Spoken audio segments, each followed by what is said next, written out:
Hello, everybody. Welcome into the Triple Threat Show. I am your host, Jeremy Lapidus. Today is a beautiful Friday.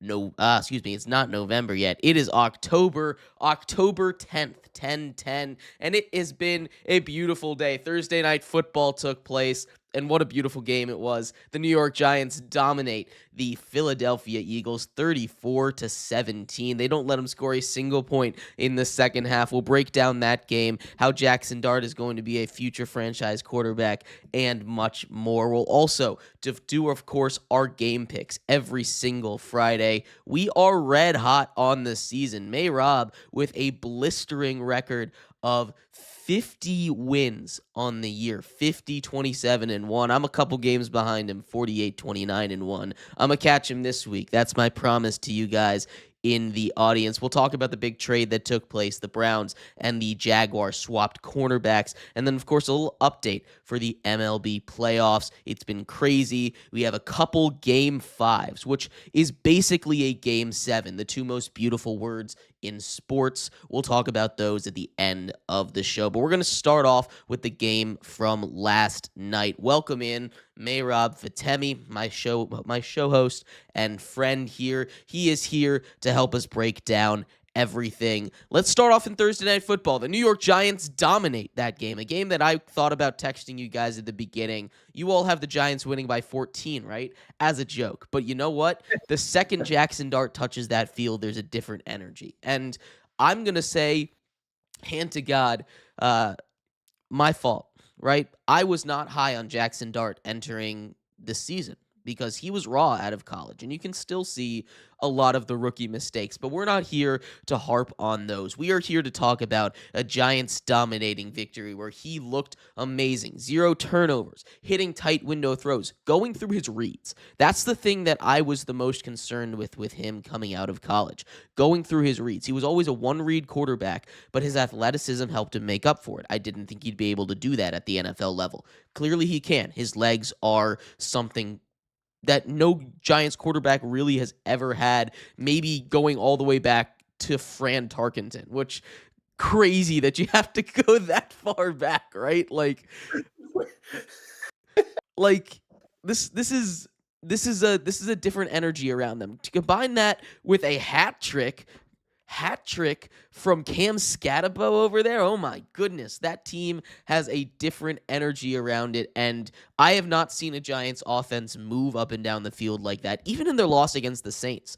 The reason they lost that game, they didn't dominate that game, is because they turned the ball over. They were consistently moving the ball up and down the field. That defense is good enough to shut down, well, we haven't really seen them play against an elite offense yet, but I do believe they're good enough to shut down an elite offense. They did it against the Chargers. They did it against the Saints. They did it against the Eagles, right? They did it against the Commanders as well. They've really shut down every single offense that they've gone up against, other than the Cowboys. But again, I just think that Cowboys offense is really, really good. It's an elite offense. But that was just a weird game. Overall, this Giants defense is one of the top 5 units in football, most likely. They intercept Jalen Hurts. That never happens. They intercept Justin Herbert. That never happens, right? They're forcing turnovers, which is huge. One of the biggest things in the NFL is winning that turnover battle, but Jackson Dart looked really good. He had a couple more sacks from Spider-Man over there, Brian Burns doing his thing on the defensive line, Cordero Flott with an interception, and of course Cam Scatabo with a hat trick in the end zone. That just, like I said, and I can keep saying this a million times, it's not just the fact that they're winning, Mehrob. It's the fact that the energy around that building is cheerful. I don't think there's been a cheerful Giants building since, before I was born. Even when they were winning football, even when they were winning Super Bowls, that was a Tom Coughlin locker room. You're not cheerful in a Tom Coughlin locker room. That's just not something you're allowed to do. It's a different vibe around them, and they might not win everything this year.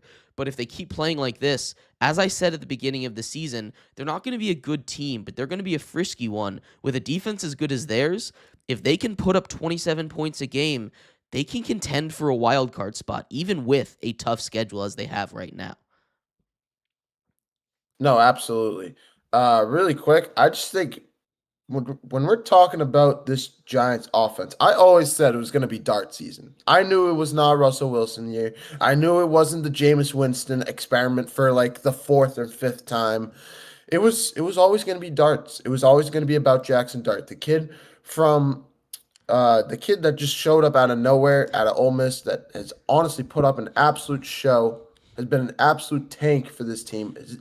His ability to throw the ball is something that's so underrated.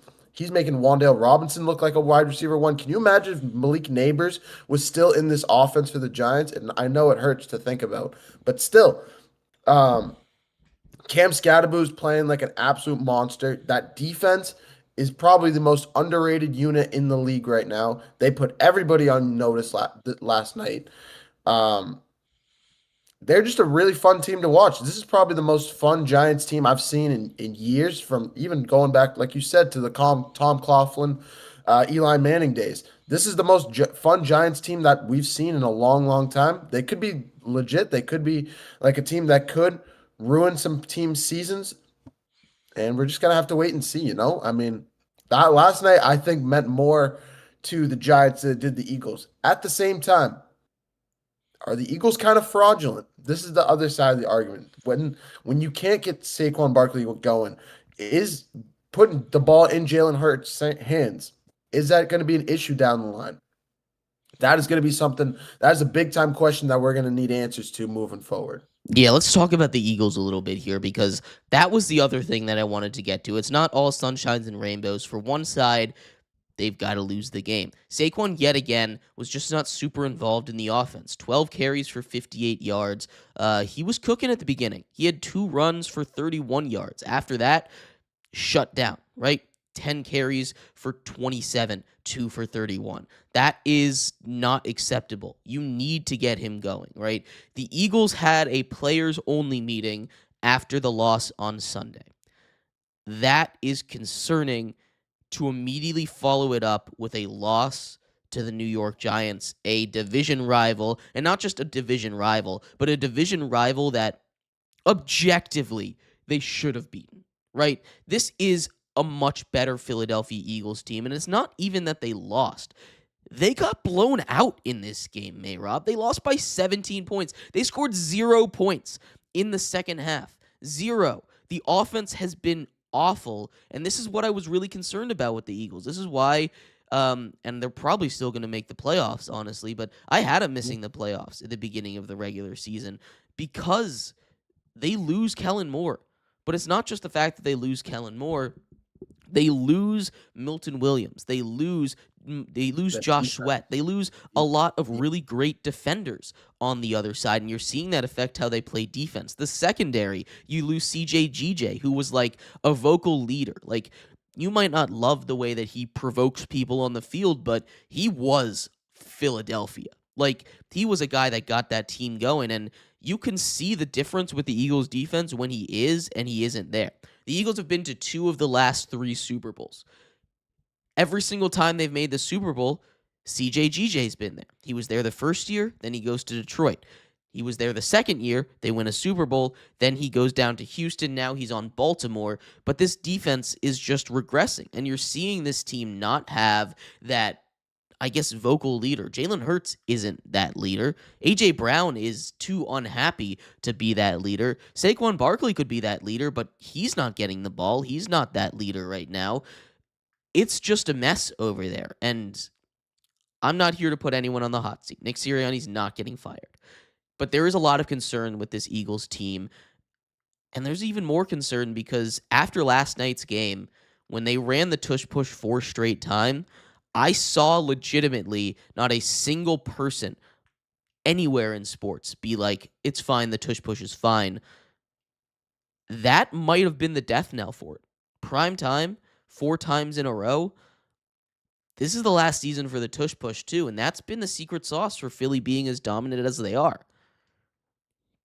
No doubt about it. I mean, everybody was texting about it. I was texting you about it. I was texting everybody that I knew was texting about it and saying the tush push should get banned right now. When you have a play that is not only unguardable or unstoppable, I should say, this isn't basketball, um, and you run it 4 straight times, it's not about a play that's just unstoppable anymore. It's the fact that you can't run any other play except that one. When a play gets that egregious and abused to that degree, that's when you got to step in if you're the NFL and say something about it. In my opinion, I think they will. When will that come? I don't know. It could happen at the end of the year. I doubt it happens in the middle of the year. If it just happens in the middle of the year and they come out blatantly and say they cut the neck of they just cut throat and say nope, we're banning it right here, I would be a little bit shocked about that. But just talking about the Eagles for a little bit. I mean, you lose Blankenship. Blankenship and Cooper DeJean were hurt last night. They both got hurt midway late in that game. But if we're talking about the offense specifically, we saw against the Buccaneers they had 30 total yards in the second half. We saw against the Rams they got bailed out by blocking a field goal at the end of the game. We saw against the Buccaneers they gave up a 31-3 lead in the second half. Or was it just the fourth quarter? They gave up a 17-3 lead in the fourth quarter against the Broncos in their first loss last weekend. This Eagles team has looked fraudulent for a little bit now. A lot of people have just kind of turned a blind eye just because they're 4-0. I personally have said they're probably the second best team in the NFC until last night. Now I think they're probably the third best team in the NFC as of right now. They don't look good. The NFC conference is loaded right now. I don't know how good. I don't know what to expect. The rest of the NFC East is up right now. The Commanders get their starting quarterback back. The Giants are on the up and ups. The Cowboys look like their offense has finally found a spark here. I don't know right now, Jeremy. This NFC East specifically, the Eagles do not look like a team that's going to be competing for a little while here. So here's what I'll say to that. I understand what you're saying. I think you could legitimately make the argument that they're the fifth or sixth best team in the NFC right now. And the reason I say that is because look at this. You brought up a really good point. You take a look at their last couple games. This game, they've played one half of football. It was the first half, and even that half wasn't enough.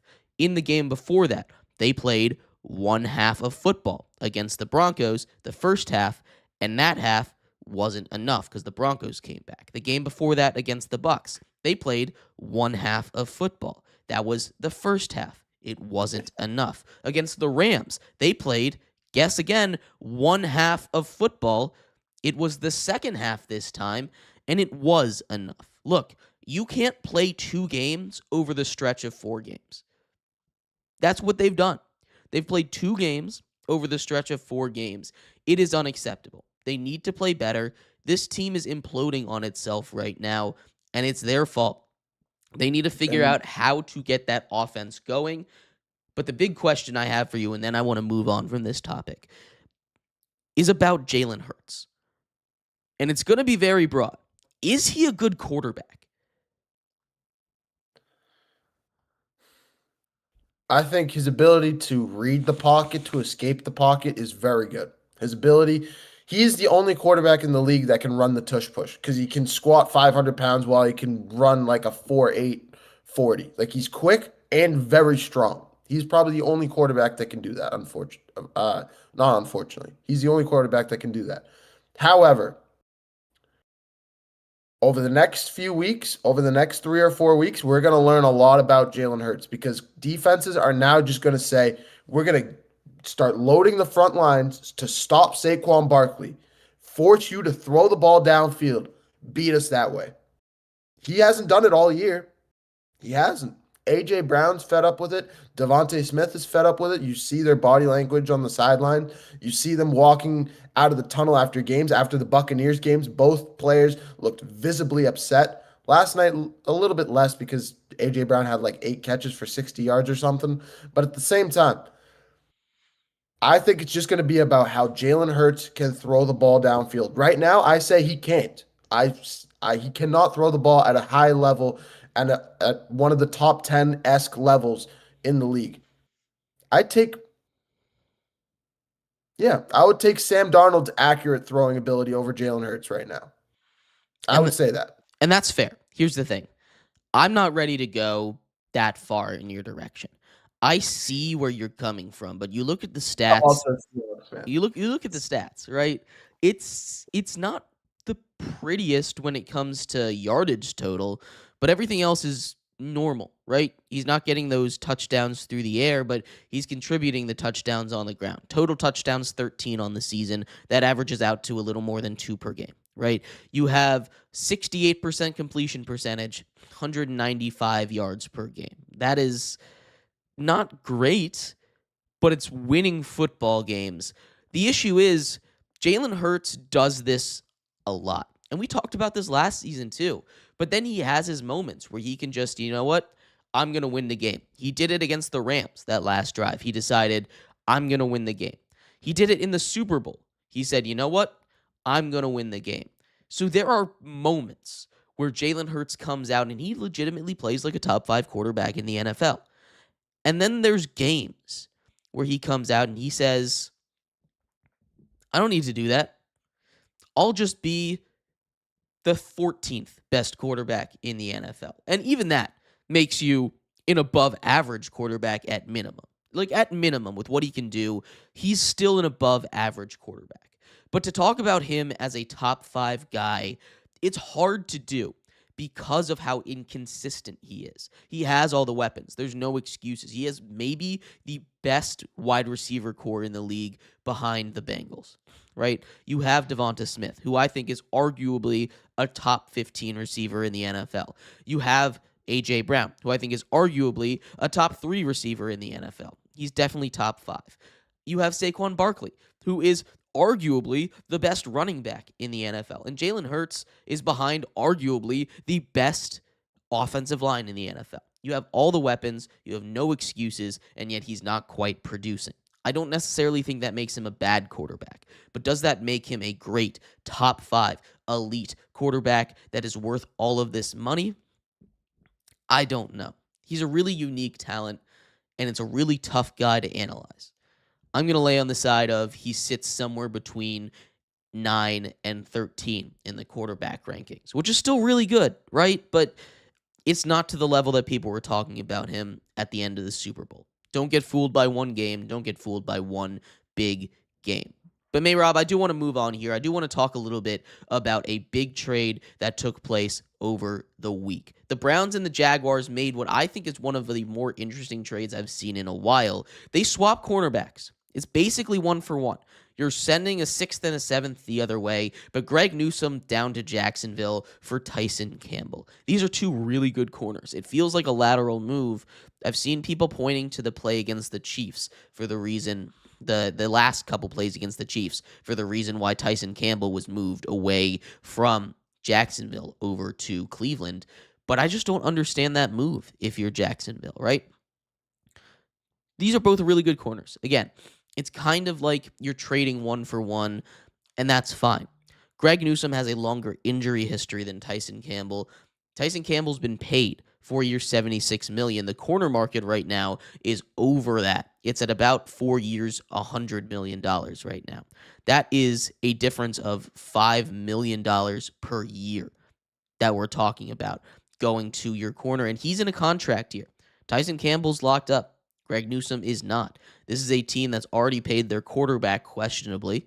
Are you really going to want to take on another big contract for a corner that you don't know is going to stay healthy? Now, they're going to have to. That move doesn't make sense to do if you're not going to hold on to Greg Newsome at all. But this trade kind of perplexed me a little bit. I think the Browns get the better end. They get a very similarly skilled corner, and they basically get a discount. They don't need to decide whether or not they're going to keep Greg Newsome in the offseason. Yeah, I mean, Greg Newsome's one of the more underrated cornerbacks I'd say in the league. He was in Cleveland for what, 4 years?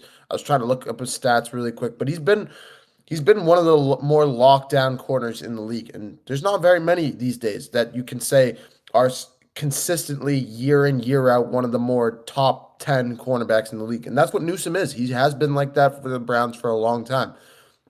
Um, if it's from the Jaguars perspective, I'd say they won. But from the Browns perspective, I don't know why they traded him away. He's easily outside of Myles Garrett, and he's the leader of that secondary unit if you're the Browns. So I personally don't understand the move. I'm kind of perplexed by it, but if you're just trying to do it just to get a new younger cornerback in there, I know Newsom has a little bit of a mouth, can sometimes just instigate players, can be a little bit vocal out there on the field.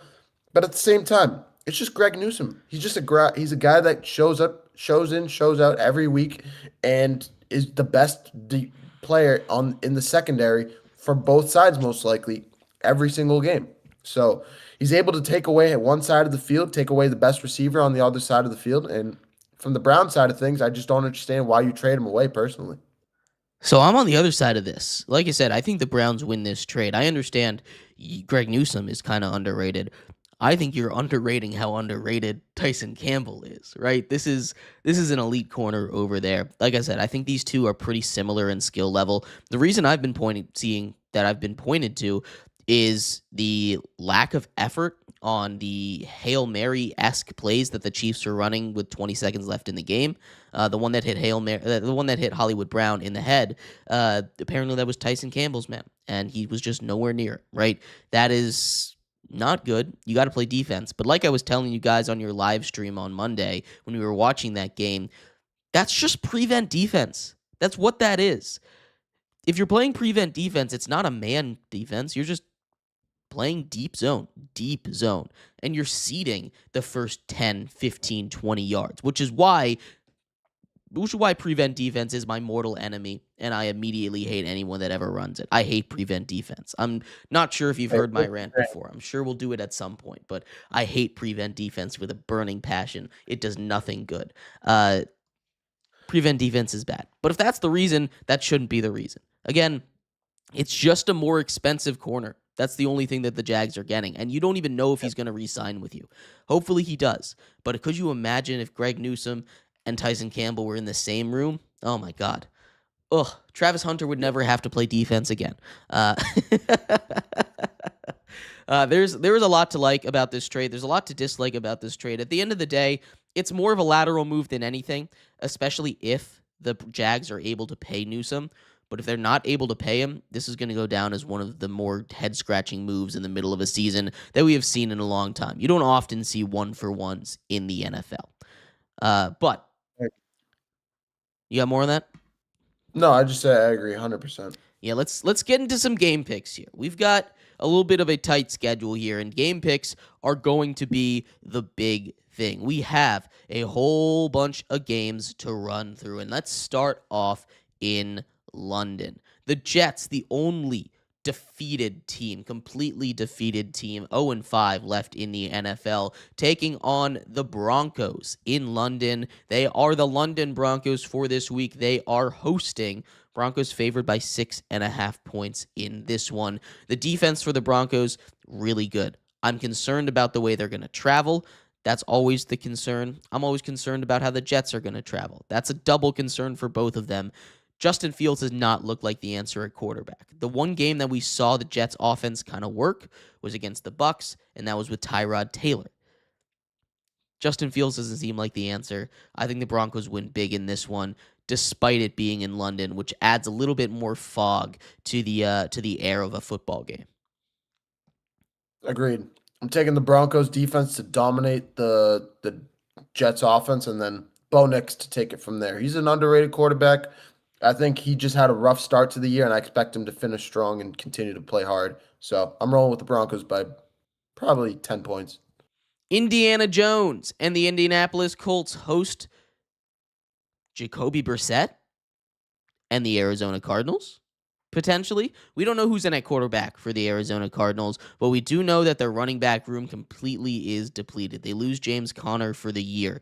They lose Trey Benson until at least week 10 is what I'm hearing. Emari DeMercado broke a big run, got hit by his coach, and probably is not going to see the field, most likely. You have behind them Michael Carter, who I just don't think is really an NFL-level running back, and you have, Bam Knight, who, shout out Bam Knight. We like Bam Knight. He's not really an NFL-level running back either, though, right? This is a Cardinals team that really relied on the run game last year.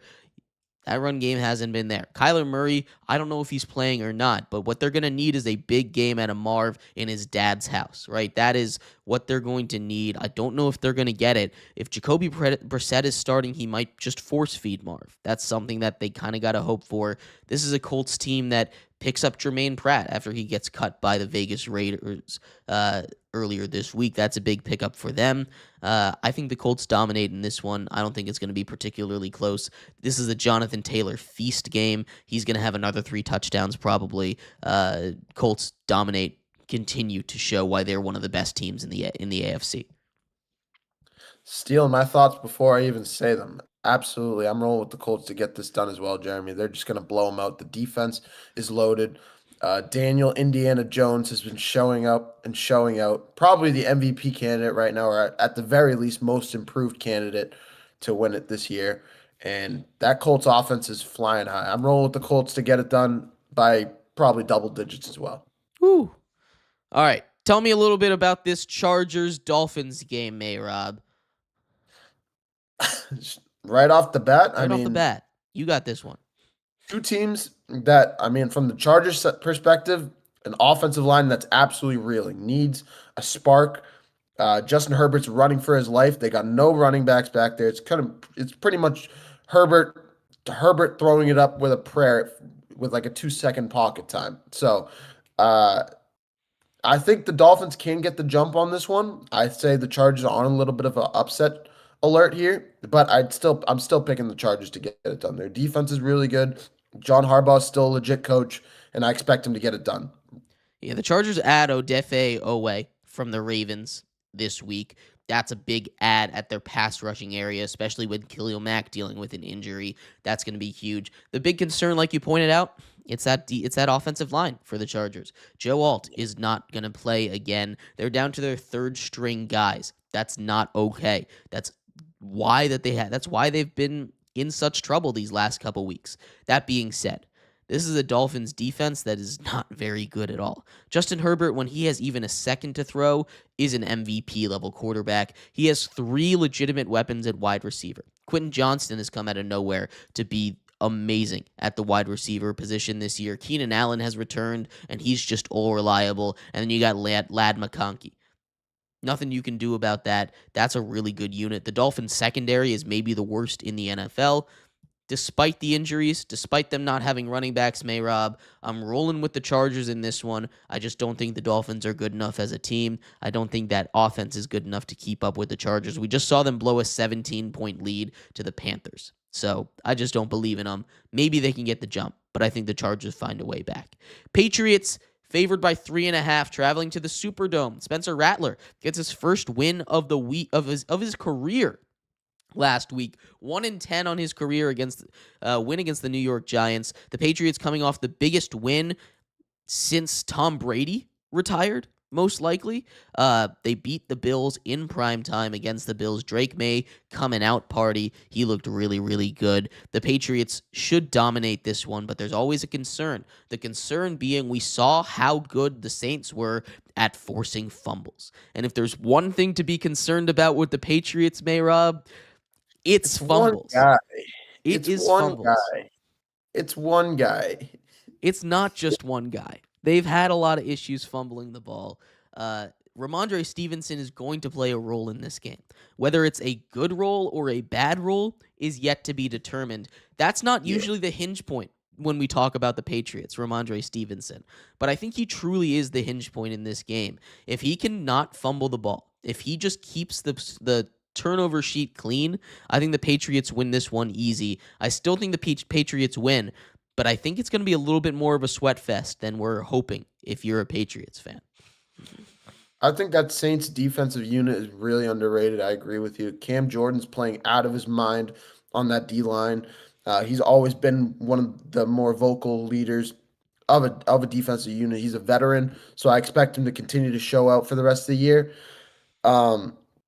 But yeah, it's just Ramondre Stevenson with the fumble problem, man. Drake May doesn't have that problem. Travion Henderson doesn't have that problem. Kayshon Boutte doesn't have that problem. Hunter Henry doesn't have that problem. It's literally just Ramondre Stevenson, and everybody in Boston knows it. I'm happy other people across the league have started picking up on it. The problem is there's just nobody else behind a rookie running back, so you don't want to just throw him into the fire and ruin him. That's why Stevenson still has continued getting the load that he gets. But I mean, I'm still rolling with the Patriots to get it done, to pick apart that defensive secondary. But yeah, it's gonna be an interesting game for sure in New Orleans.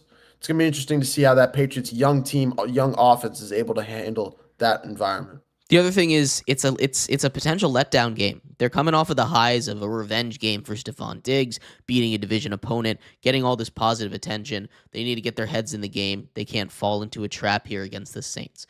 Browns taking on the Steelers. Mehrob, talk to me a little bit about it. Browns Steelers. I mean, the Steelers are at the top of the AFC North. Most like could actually stay at the top of the AFC North and end up winning that division with how putrid it's been. On the other side, for the Browns, it's going to be about how Dylan Gabriel can handle that defensive pressure. The defensive pressure from the D line of the Steelers is legit, one of the best ones in the league. T.J. Watt's going to be out there. The rest of the team is going to be out there ready to go after him. It's going to be about how they can get that defense, how they can get the run game going, how they can get Cedric Tillman going as a wideout. I'm still rolling with the Steelers to get it done. It's in Cleveland, right, Jeremy? It is in Pittsburgh. It's in Pittsburgh. Then I'm definitely rolling with the Steelers. Then no doubt about it. Yeah, I think the big thing to take a look at, Dylan Gabriel, rookie quarterback, but also the Browns are coming back from London. Yeah, Straight off of that flight. That's a tough one. I think the Steelers roll in this one as well. Cowboys take on the Panthers in Charlotte, North Carolina. The Cowboys 3.5-point favorites. We've talked a little bit on this show about how good that Cowboys offense is. CeeDee Lamb still a question mark, but George Pickens has been dominating in his absence. I think this is a good Panthers team. You get a potential Bryce Young breakout game against a not great Cowboys defense. This game's going to be kind of close, but I'm leaning with the boys in this one. I think the Cowboys get it done. They continue to improve despite their defense because Dak Prescott is playing at an MVP level right now. agreed. The Cowboys are playing unbelievable. The Panthers are kind of reeling a little bit. If you told me before this season, I thought the Panthers could be able to upset the Cowboys, but with how the Cowboys have been playing offense recently, with how they've been playing defense recently, you got to give credit to their head coach Brian Schottenheimer with how he's been able to coach up this team, use the pieces that he has, use the coordinators that he has to make the most of what he has. And Dak Prescott looks legit. Let's see what this team looks like when they get CeeDee Lamb back. They could be a decent team that could make a push for the playoff wildcard spot. I agree. It's a very dangerous team as long as Dak stays healthy. Game of the week, Mehrob. Game of the week. Sound the alarm. The Seahawks and the Jaguars are game of the week. Who would have guessed that? I know I wouldn't have at the beginning of the year. Sam Darnold playing amazing football right now.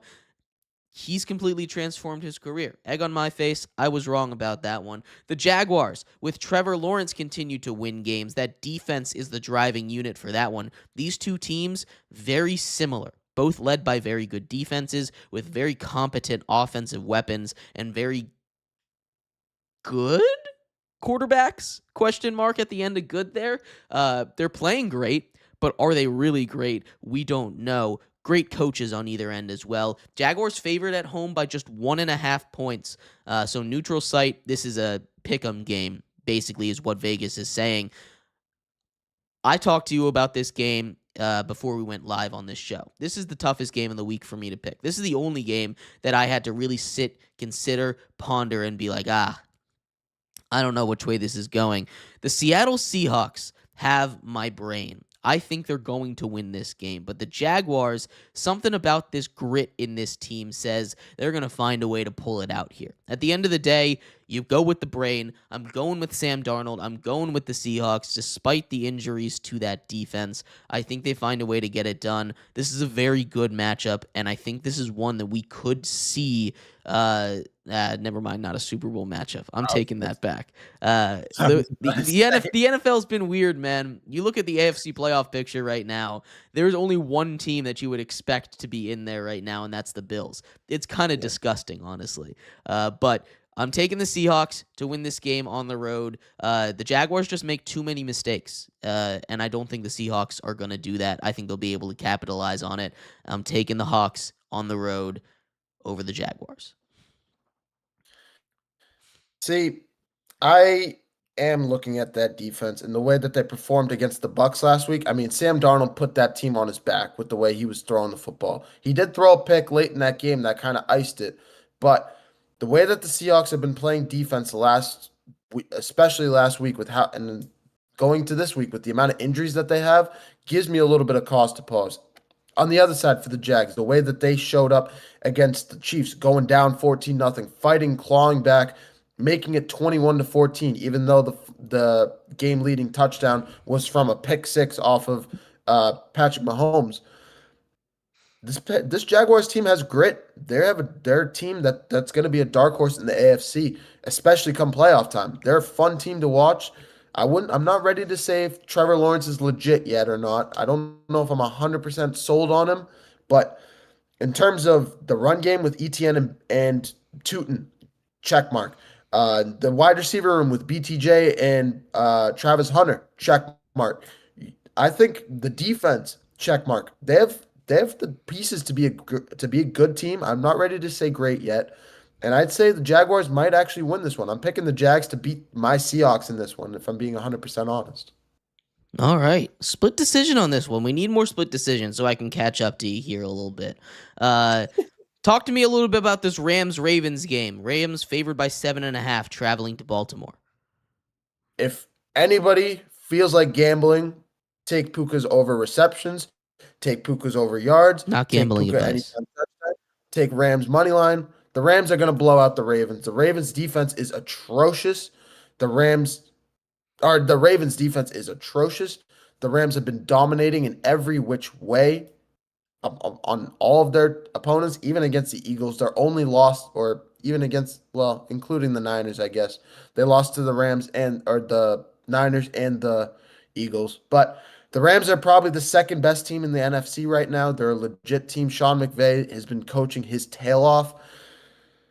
And the Ravens on the other side have been reeling. Lamar Jackson doesn't look like he's going to be playing. Zay Flowers looks like he's banged up.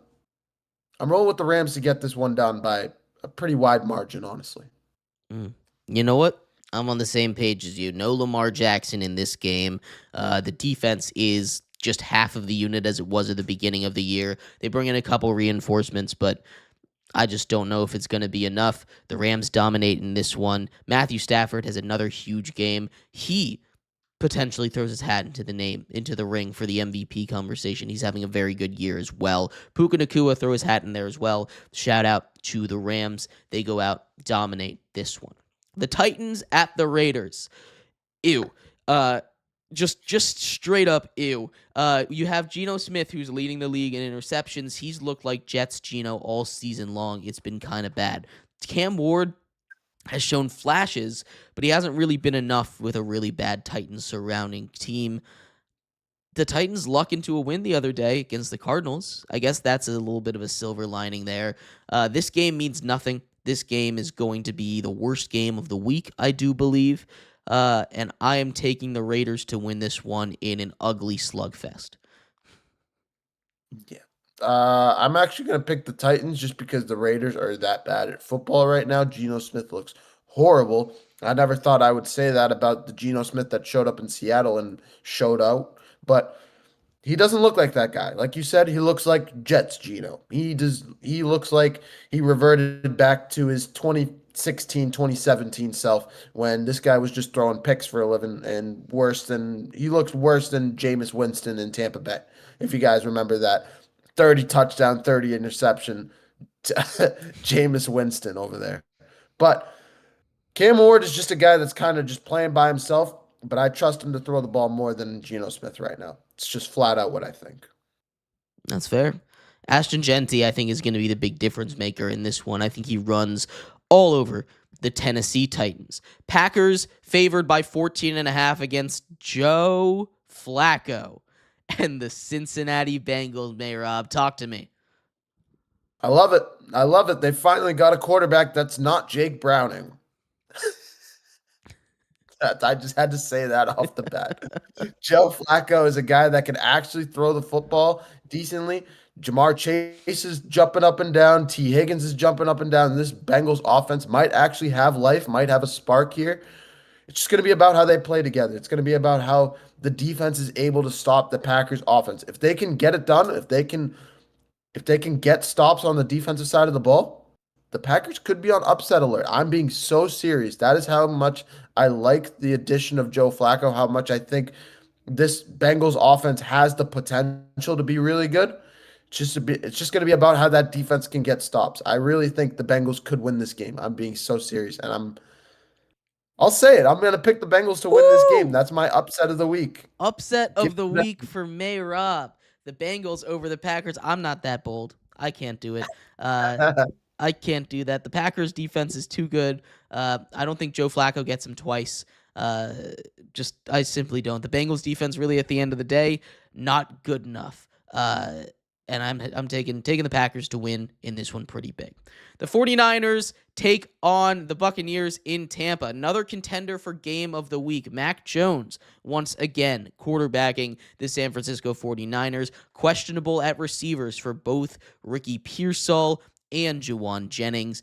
But we saw that didn't matter for the 49ers. Last week, Christian McCaffrey is just one of the best running backs in football. The Bucs have some magic up their sleeve, though. 4-1, 4-game winning drives from Baker Mayfield. This game is going to be close because that's just how the Bucs play football. Is it sustainable?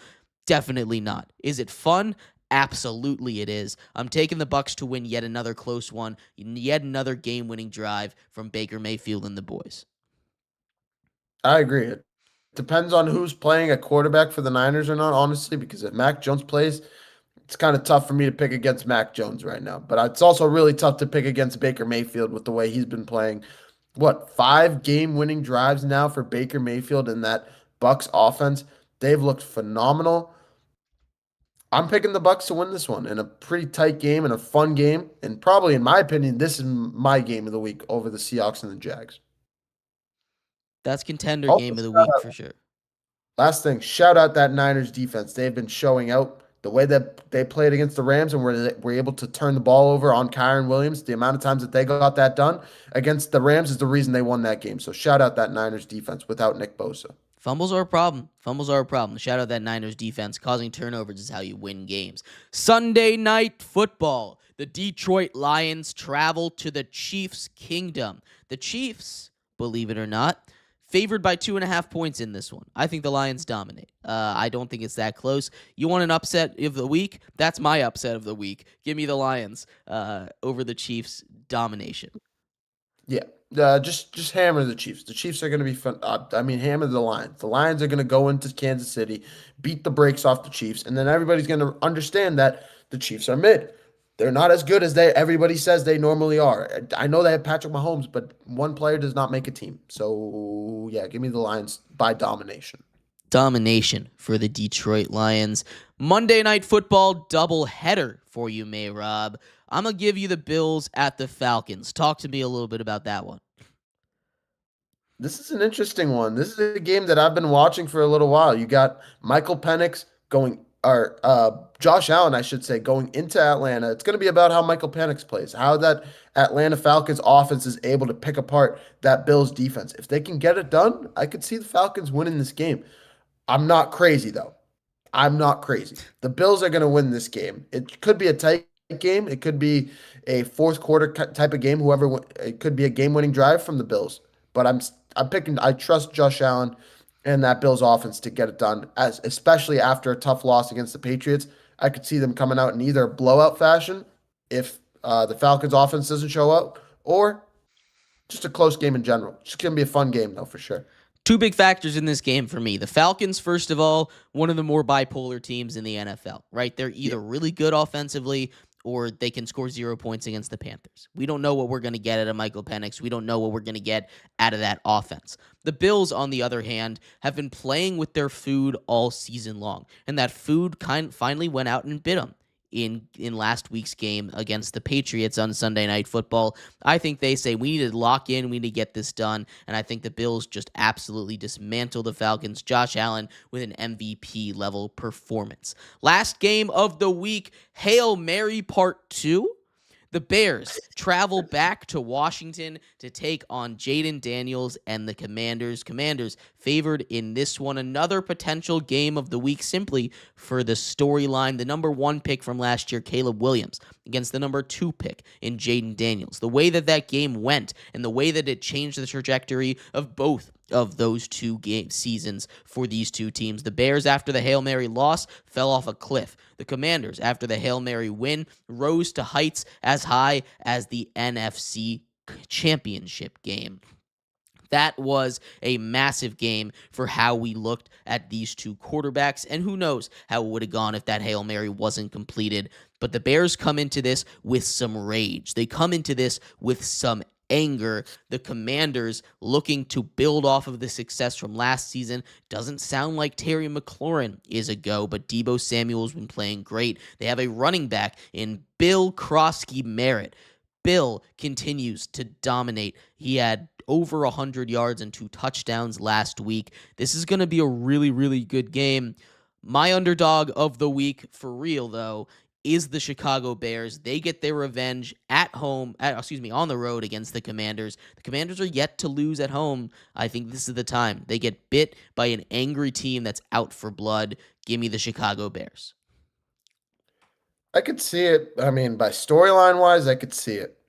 But I just can't see the Bears getting it done. I just don't think they have the talent. I don't think Caleb Williams has the ability to get it done against a red hot, good Commanders team. Commanders are my second best team in the NFC right now. They get Jaden Daniels back. I think this team is loaded on both sides of the ball, not just on offense, on defense as well. Underrated defensive unit. And I expect them to go out and win this game against the Bears. It's going to be in Washington. Yes, are the Bears going to be out for blood, like you said? Yes. Is it going to be a storyline type of game, especially after that Hail Mary? Yes. But I'm picking the Commanders to get this one done by probably 6 points, I'd say, honestly. All right. Covering the spread there for the Commanders, too. My 3 games of the week, I kind of talked about them. The Seahawks, the Jags, the Niners at the Bucks, and the Bears at the Commanders. You got another game that you're looking at this week, or are those the consensus games of the week? The Bengals and the Packers. Bengals and Bengals Packers. going into Green Bay and getting that one done. We'll take a look. Those are games of the week for us. Keep an eye on those games. But let's take a look at some other games of the week in a different sport. The playoffs are here. They are in full force in baseball. We had a brutal elimination game yesterday in the middle of the Philadelphia Eagles getting dominated by the New York Giants. The Philadelphia Phillies lost in maybe the most brutal way possible. The Dodgers advance. They are going to take on the winner of a do-or-die Game 5 between the Brewers and the Cubs today. Game 5 is where it's at. But let's talk about that Phillies game a little bit, because that one, oh my God, bottom of the 11th inning, tied at 1, bases loaded, 2 outs.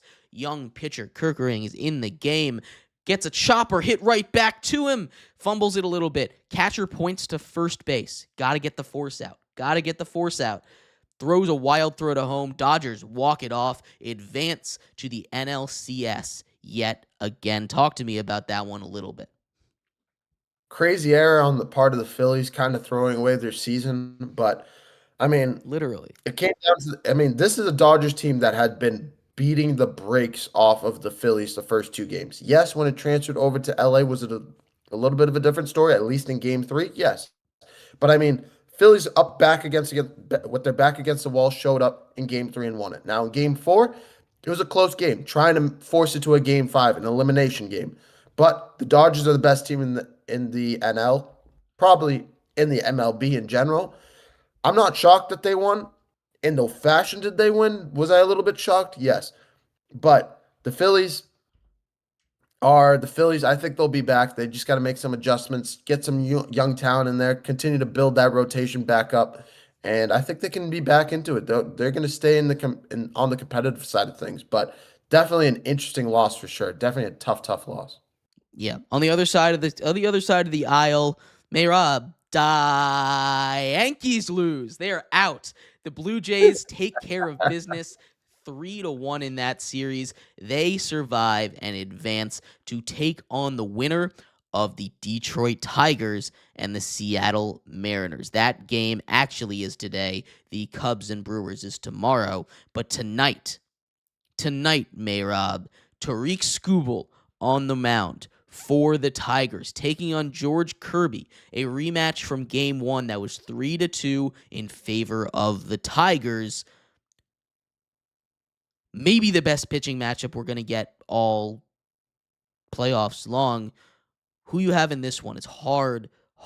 It's a real hard matchup. That's the one that Game 4, I think we needed to see the Seattle Mariners win. They don't want to go up against Skubal again. Do they got a shot against Skubal a second time?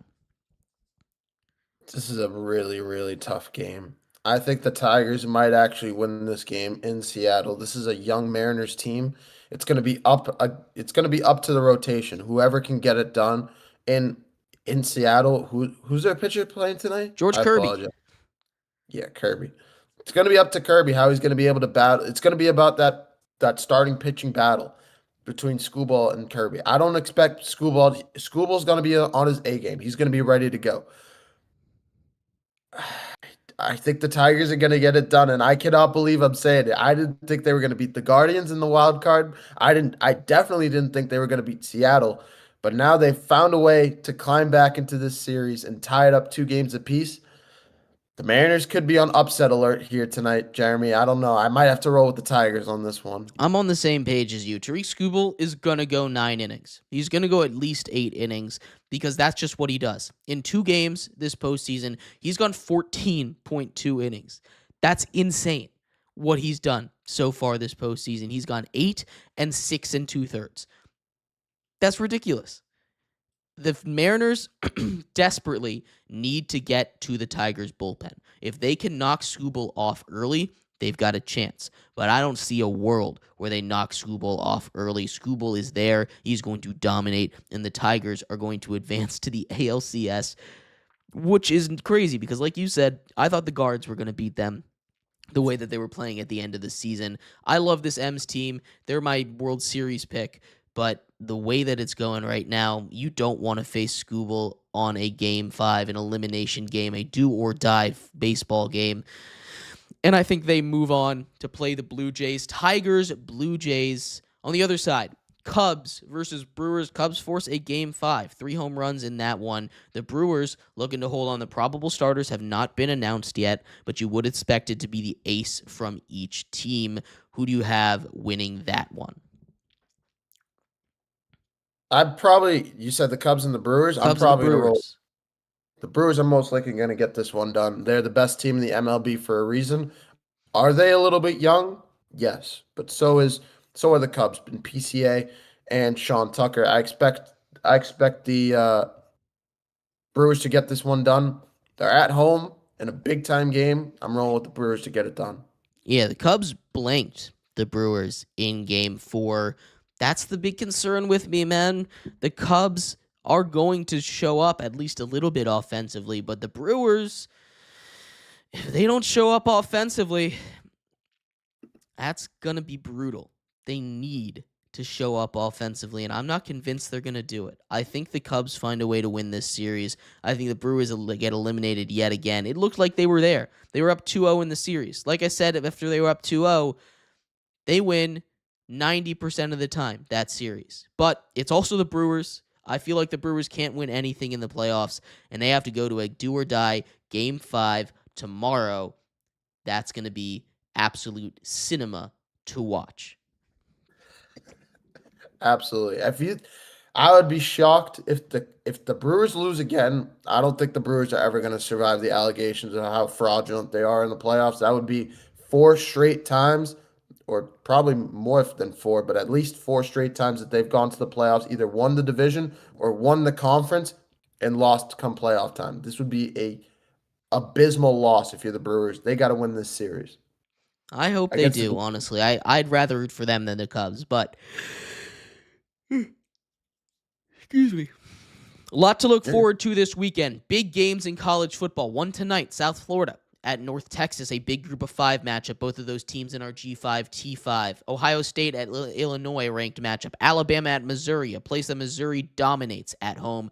Another ranked matchup. Indiana at Oregon, 7-3 matchup. Red River rivalry right there. Oklahoma at Texas. Lots of big games to keep an eye out for. Make sure you're locked in on Saturday, on Sunday, and we will be back on Tuesday morning to talk about each and everything that happened this weekend. Real quick, shout out to the Las Vegas Aces, WNBA champions yet again. Asia with an absolute huge shot at the buzzer to win the game. Shout out to her. Shout out to the Aces. They continue to dominate, and that's why she is the best WNBA player in the history of the sport. Just continues to rack up championships and MVPs. That's our show.